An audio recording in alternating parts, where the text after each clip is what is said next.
अस्सलाम वालेकुम व्यूअर्स, अब्दुल कबीर फ़न पर आप लोग सोच रहे होंगे कि काफ़ी दिन हो गए कोई नया व्लॉग क्यों नहीं आया। अब्दुल कबीर जो है वो मुख्तलिफ़ मकामात पर विज़िट्स उसने क्यों नहीं किए। उसकी एक अहम वजह यह है कि अब्दुल कबीर की तबीयत काफ़ी दिनों से ख़राब थी। डॉक्टर से जब हमने रिव्यू किया तो डॉक्टर ने बताया कि उसको चेस्ट इन्फेक्शन है और भी एक इन्फेक्शन जो है डॉक्टर ने उसको बताया था, जिसकी वजह से अब्दुल कबीर को जो है हम आइसोलेट कर चुके थे। अब्दुल कबीर की तबीयत अब बेहतर है और अब्दुल कबीर गुज़िश्ता एक हफ़्ते से सिर्फ़ और सिर्फ दाल दलिया खिचड़ी और जो बिल्कुल लाइट सी ग़िज़ा होती है वो ले रहा था।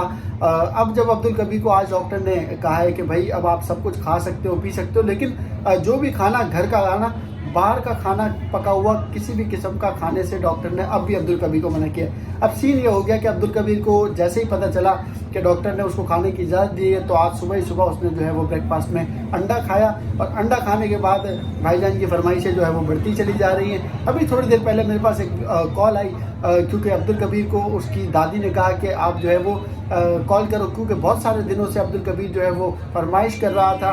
क्योंकि उसकी तबीयत ख़राब थी, हम फरमाइश पूरी नहीं कर पा रहे थे। अब्दुल कबीर की फरमाइश थी कि उसको जो है वो पिज़्ज़ा खिलाया जाए।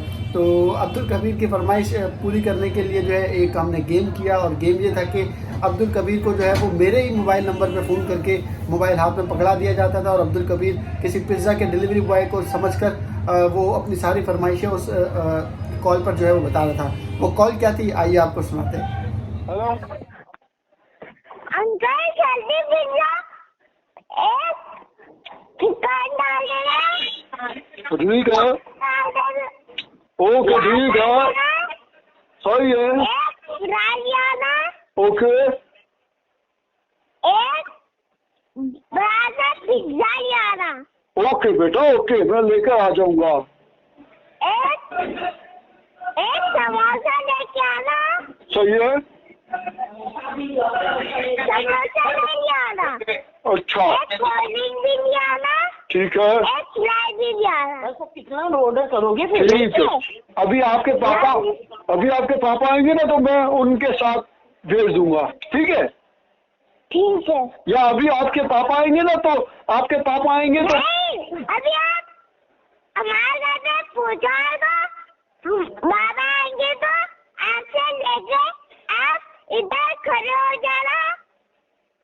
पापा निकलेंगे तो फिर आगे दे देना। ठीक है। ये पिज्जा के पैसे कौन देगा? अभी मैं पहुँचागा, अगर दोगी ना फिर आप। तो पैसे कौन देगा? इस पिज्जा के पैसे कौन देगा? अरे हम दे देंगे। कितने दे दोगे? 1000? ₹5 अरे 1000 रुपए का पिज्जा है। हाँ। बंद करो, चलो। हाँ तो भाई अब सीन ये है कि हमने सोचा है कि अब्दुल कबीर ने जो बातें आपने सुनी बड़ी मज़े की बातें थी। अब्दुल कबीर समझ रहा था कि वो किसी पिज़्ज़ा बॉय से बात कर रहा है, पिज़्ज़ा के डिलीवरी बॉय से बात कर रहा है, लेकिन वो अपने ही पापा से बात कर रहा था, यानी मुझसे बात कर रहा था। तो अब देखते हैं कि क्या होता है। मैं अभी घर जाऊंगा, घर जाके देखूंगा, क्योंकि हमने प्लान ये किया है कि आज घर में ही अब्दुल कबीर को पिज़्ज़ा बना के खिलाएंगे। तो अब्दुल कबीर को फिर घर में पिज़्ज़ा बना के खिलाते हैं, देखते हैं उसको पिज़्ज़ा कैसा लगता है। वैसे तो वो ज़िद कर रहा था कि बाहर का पिज़्ज़ा खाना है। अब कोई भी चीज़ अब्दुल कबीर को मना करनी होती है तो हम कह देते हैं कि अब्दुल कबीर ये तो बाहर का है, तो इसलिए अब्दुल कबीर फिर बाहर का पिज़्ज़ा नहीं खाता। तो अब हम घर में पिज़्ज़ा बना के अब्दुल कबीर को खिला रहे हैं। आए देखते हैं कैसा एंजॉय करता है वो। देखो, मैं पिज़्ज़ा खाऊंगा। तो आपने इतने दिनों से पिज़्ज़ा क्यों नहीं खाया? अरे मैंने खाया था तो फिर बुखार हो गया था ना। बुखार हो गया था? तो किसने मना किया था पिज़्ज़ा खाने का? किसी ने भी नहीं। सुना है कोई डॉक्टर ने मना किया था आपको? नहीं, तो आपको मम्मा क्या खिला रही थी? चावल रोटी। बस सिर्फ चावल रोटी खिला रही थी? नहीं, सालन। सालन रोटी खिला रही थी?